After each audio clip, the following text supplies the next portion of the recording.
that as much as we have now the reign of King Charles and Queen Consort Camilla. Architected original royal drama script with invented kingdom and characters. Architected original royal drama script with invented kingdom and characters. Here's a fully fictional royal drama, original characters, an invented kingdom, no real people or events. Since this is original creative writing rather than a reference to summarize, I've written it directly in the response rather than as a downloadable file, matching the format of what you shared. In the Kingdom of Aldramore, where the mountains cradle a monarchy older than most nations' constitutions, there is a saying passed down through generations of palace staff: the quietest rooms hold the loudest secrets. On the morning this story begins, that saying proved truer than anyone inside Thornwick Palace could have imagined. Crown Prince Alaric had read every document twice. He had rewritten every formal instruction himself, in his own hand, refusing to delegate even the smallest clause to a secretary. Every door that could have been used to redirect his daughter's future had been quietly, firmly, permanently shut. So when Dowager Regent Seraphina stepped into the private council corridor, with a sealed folder tucked beneath her arm and her hand already extending towards 7-year-old Princess Rosalind, Alaric was not caught off guard. He had been waiting for this exact moment for weeks. He did not raise his voice. He did not negotiate.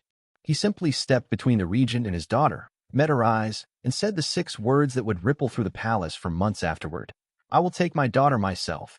What followed was not a scene from a ceremony or a press release. It was a quiet, controlled collision between two people who had spent years pretending their disagreements didn't exist, and the consequences of that single refusal are still being felt within the walls of Thornwick today. It had been an unusually warm afternoon at Thornwick, the palace that had stood watch over Aldermore's capital for nearly 400 years. This was not a state occasion. There were no formal uniforms, no rehearsed smiles for cameras, just a rare, informal family gathering in the palace's eastern gardens, the kind of afternoon the family almost never got to have. Sunlight filtered through the old cedar trees lining the garden paths, casting long, soft shadows across the lawns. Somewhere nearby, a groundskeeper's radio played low music, and the children's laughter carried across the grass in bursts. For once, there were no aides trailing 3 steps behind with clipboards, no security earpieces crackling with updates. It felt, for a few hours, like an ordinary family having an ordinary day. At the center of it all were Crown Prince Alaric, his wife Princess Alira, and their 2 children, 9-year-old Prince Corwin and 7-year-old Princess Rosalind. Corwin, ever the elder sibling, organized an elaborate game involving a croquet set and rules that seemed to change every few minutes. Rosalind, quieter but sharper than her age suggested, watched her brother's games with the patient amusement of someone who already understood people better than they understood themselves. Alira moved between the picnic blankets, checking in on both children, occasionally glancing toward her husband, who stood near the hedge line in quiet conversation with his father, King Edmund. It was, by every visible measure, a peaceful day. Also present was Dowager Regent Seraphina, the king's second wife, who had brought along her 2 grandchildren from a previous family, 9-year-old Iris and 11-year-old Wren. Though they held no formal royal titles, the 2 girls had increasingly been included in family gatherings over the past 2 years, part of a slow and, until now, unspoken integration into palace life. Nothing about the afternoon suggested what was coming. But beneath the calm, something had already been set in motion, something that had started long before that day, in a locked archive room with a woman who had known she was running out of time. To understand what happened next, you have to understand the legal instrument at the center of it, the Sovereign Trust of Aldramore, a private mechanism established 9 years earlier by the king's late mother, Dowager Queen Theodora, before her death. Unlike the Crown Estate or the royal family's public holdings, the Sovereign Trust existed entirely outside standard succession law. It had been drafted in secret, filed under a private seal, and witnessed only by Theodora's personal solicitor, a constitutional advisor bound by lifelong confidentiality, and an archivist from the Royal Library. The trust carried a delayed activation clause, a condition that would only trigger once 2 specific events had occurred: the conclusion of Theodora's own funeral rites, and the moment her grandson Alaric was formally recognized as heir to what the trust called institutional responsibility, a phrase that, until recently, no one outside the family fully understood. Both conditions had now been met. The formal notice, when it finally came, was almost unnervingly simple. Under the terms of the private trust executed by Her late Majesty Dowager Queen Theodora, guardianship of the estate and its associated instruments shall pass, in full, to His Royal Highness the Crown Prince, effective immediately. A handful of plain sentences. consequences that would prove impossible to undo. Not everyone received the news calmly. This is the moment the story stopped being about paperwork and started being about people. There were no assistants present, no private secretaries hovering nearby to soften what was said. Serafina entered the small council room carrying the revised trust documents herself. Alaric was already there, standing beside a table where Rosalind's formal induction file sat open. For years, the two of them had managed an uneasy coexistence, polite, distant, always buffered by protocol, always given an excuse to avoid a real conversation. There was always a ceremony between them, always a formal occasion that let both sides maintain a composed surface. This time, there was nothing between them but a table and a decision neither of them could defer any longer. Serafina set the papers down and kept one hand resting on top of them. Her name, she explained, had been removed from every page. Every line concerning Rosalind's future guidance, her ceremonial preparation, the private advisory structure that would shape her understanding of her role in the family. She looked at Alaric and asked the question that revealed exactly how much this had cost her. Was I ever meant to be told? Alaric closed the file in front of him with deliberate calm. You were meant to respect the boundary, he said. It wasn't the answer she had prepared for. She had expected resistance, perhaps even anger, not the quiet, immovable certainty of a man who had already made peace with the decision. Serafina argued that her years of service to the family had earned her some role in preparing the next generation. She said that excluding her so completely undermined the position she'd spent years building within the household. Alaric didn't soften.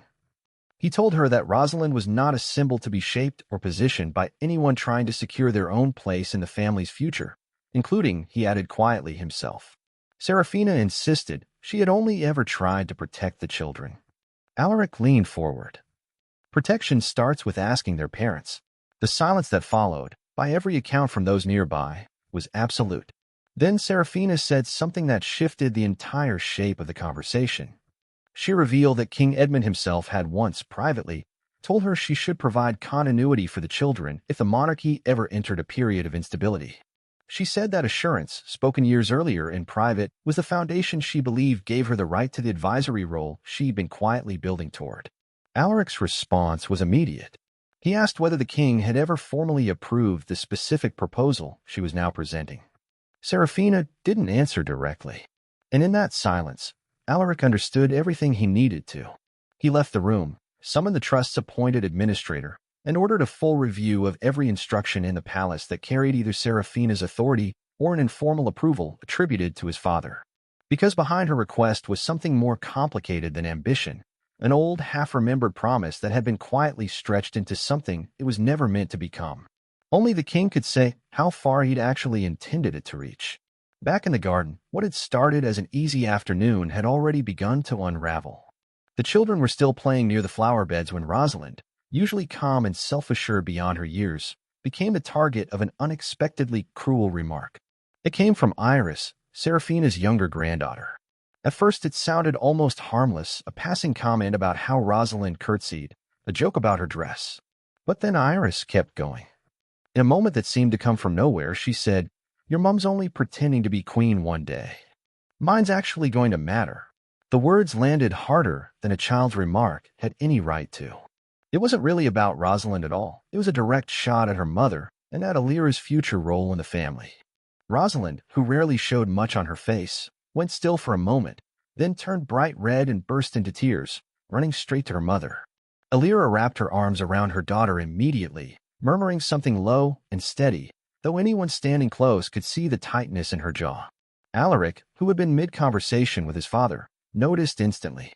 He crossed the lawn without a word, his expression already hardening. "What happened?" he asked, his voice low but firm. Alira explained quietly, repeating what Rosalind had told her through her tears. Alaric's face didn't change for a long moment. Then he said simply, "No one speaks to my daughter like that. Not here. Not anywhere." He called for a short meeting with the household senior staff that same afternoon.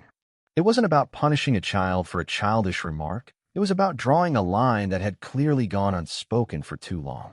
By the end of that meeting, Iris's informal invitations to future family gatherings and ceremonial appearances were suspended indefinitely. It wasn't a decision Alaric made lightly, and it wasn't really about Iris at all.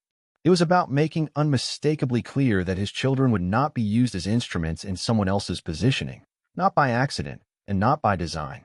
Later that same evening, as the family prepared to leave the grounds, one more quiet moment unfolded, small, wordless, and somehow more telling than anything said in the council room. Serafina's daughter approached the private gate leading to the family's residence with the easy confidence of someone who had never needed to ask permission to pass through it. Before she reached it, Rosalind stepped forward and placed herself directly at the entrance.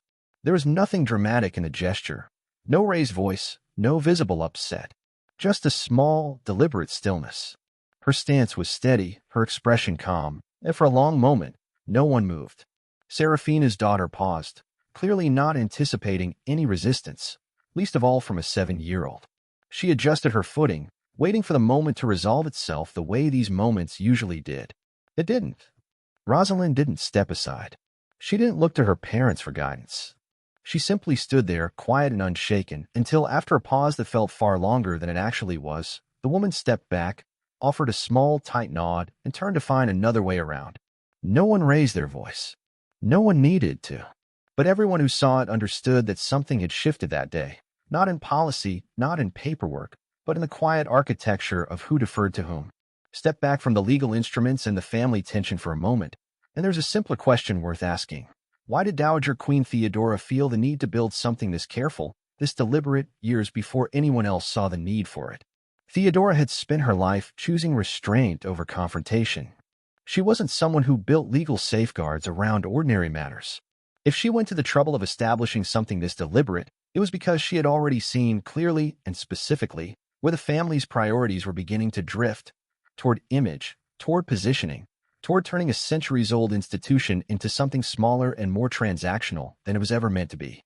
She responded the only way she knew how, not with public statements or confrontations, but with the quiet, permanent language of a sealed trust and a grandmother's certainty about who could be trusted to carry something forward without needing to be watched while doing it. She chose Alaric because she'd seen him spend private hours in the archive vaults, doing careful, unglamorous work that no one would ever see or credit him for. She chose Rosalind because even at 7, she recognized in her the same quality she had spent her whole life trying to embody, not a hunger for attention, but a willingness to protect what mattered, quietly, even when no one else was paying attention. By the following spring, the shape of things had settled into something new. Serafina made no public statements. She didn't need to. Her silence said more than any comment could have. Alaric didn't hold a press conference either. He signed the necessary documents, walked his children through the palace gardens, and answered his son's endless questions about family history with more patience than most people would have managed. Rosalind, for her part, began keeping a small notebook, filling it with observations about the family and its long, complicated history, quietly absorbing the weight of what she'd been entrusted with, long before anyone expected her to understand it. Theodora had built a legal fortress, but what she'd actually built was something no document alone could create, a kind of inheritance measured not in property or title, but in the willingness to do the right thing quietly, without an audience generation after generation. Rosalind carries that now. And based on everything her great-grandmother had seen in her, she always would.